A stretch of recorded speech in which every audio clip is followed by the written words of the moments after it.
Before we begin, I would like to take a moment to gently tell you what this video contains. I'll be talking about a painting I made called Dear Logic, and it explores themes around trauma and the freeze response. There's nothing graphic here, I'd like to keep everything thoughtful and grounded, but if any of those themes are difficult for you, please take care of yourself and feel free to skip ahead. If you're still here, welcome, I'm really glad you are. Today isn't about analysing the work in a distant or academic way. I want to really treat it like a quiet kind of conversation. Before we talk about meaning, I want us to spend a moment just looking. When I made this painting, I was thinking a lot about posture, about what the body does when it doesn't feel safe. She's seated low to the ground, her shoulders curve inwards, arms are drawn close to her body. Nothing about this pose is necessarily dramatic or performative. It isn't necessarily asking to be seen either. It is almost a posture of containment. And then, of course, there is the gaze. She isn't looking away from the viewer, but she isn't confronting us either like some of my previous work has. Her eyes are very open and present and very aware and filled with absolute emotion, which honestly scares me.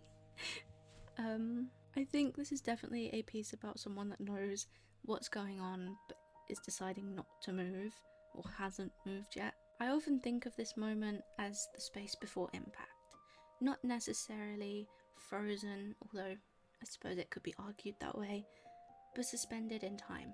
When we start here with the body, everything else in the painting begins to make sense. This is usually the moment where people notice the antlers. They change how we read the figure almost immediately, but I want to be very clear about something. She is not transforming. I know a lot of my work was meant to be about metamorphosis, but in this piece, the antlers aren't a part of her body.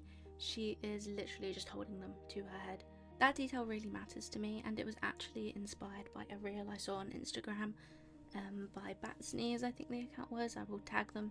I didn't want this to apply as a myth or a fantasy or even a disguise. I really wanted it to almost be representative of an act of recognition. In the text I wrote about this piece, I talk about becoming the deer, or as I've said a lot of times before, I am deer, as a way of reasoning through stillness. A deer in danger doesn't make choices the same way we like to imagine that we make choices. It doesn't weigh out the options. It doesn't decide to be brave or passive. Its body just responds. And for me, this piece, the figure holding the antlers, is a way of asking difficult questions after that fact. If I became the deer, if instinct took over, does that change how we understand what happened? And this painting, for me anyway, definitely lives inside that question. There is a small red mark on her forehead which was meant to be a laser dot site,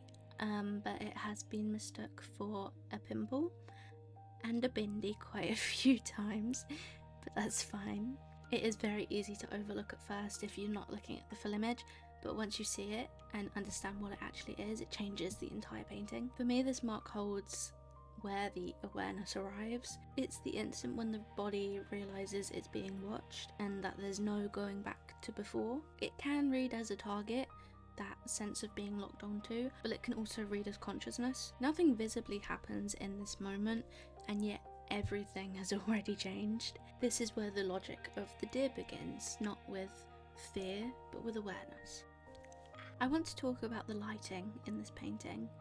The way she's lit is very reminiscent of much older paintings. I mean, I am inspired by Baroque lighting a lot, especially portraiture, where figures kind of come out of the darkness. Historically, that lighting is used to show something important or sacred, and it basically instructs the viewer where to look. But here the light, I don't think, feels very heroic. It's quite isolating, actually. The darkness doesn't necessarily frame her, it presses in, really pushing her to this spot of isolation, as I said. I was thinking a lot about how visibility can be complicated, how being seen isn't always the same as being understood. So this painting exists in a strange time. It looks historical, but then you have this stark contrast that is very contemporary. It's an old visual language that I'm using to talk about something so important in today's world. One of the things that I return to again and again with this painting is stillness. We're taught to value action, to fight or escape, And when someone freezes, when you respond and you freeze, it is often misunderstood. Freezing can look very calm from the outside. It can even look like an agreement, but inside it is the body doing everything it can to survive. In the text I wrote about Dear Logic, I talk about how freezing isn't a failure of will.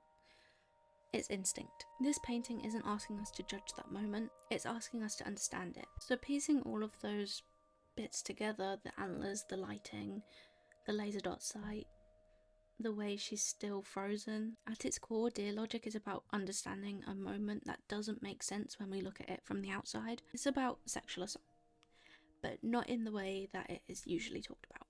In the text I wrote to accompany this piece, I talk about freezing, as I've mentioned, about not finding the desperation to say no, about the body going still before the mind has time to speak. This painting very much comes from that space and my own personal experiences. We often ask survivors why they didn't fight, why they didn't leave, why they didn't say something or report it to the police, but I really wanted to push a different question with this piece. I wanted to make the painting ask, what if the body decided it first? All the symbolism in this piece, the antlers, the stillness, the dot sight as I've mentioned, they're all ways of reasoning backward. They're trying to make sense of an instinctive response in a world that demands explanations. Freezing isn't the absence of fear, it's not passivity, it's not permission, it is, I think, just the nervous system stepping in when that choice disappears. The deer doesn't stay still because it wants to, it stays still because it doesn't see any other option. This painting isn't asking for sympathy,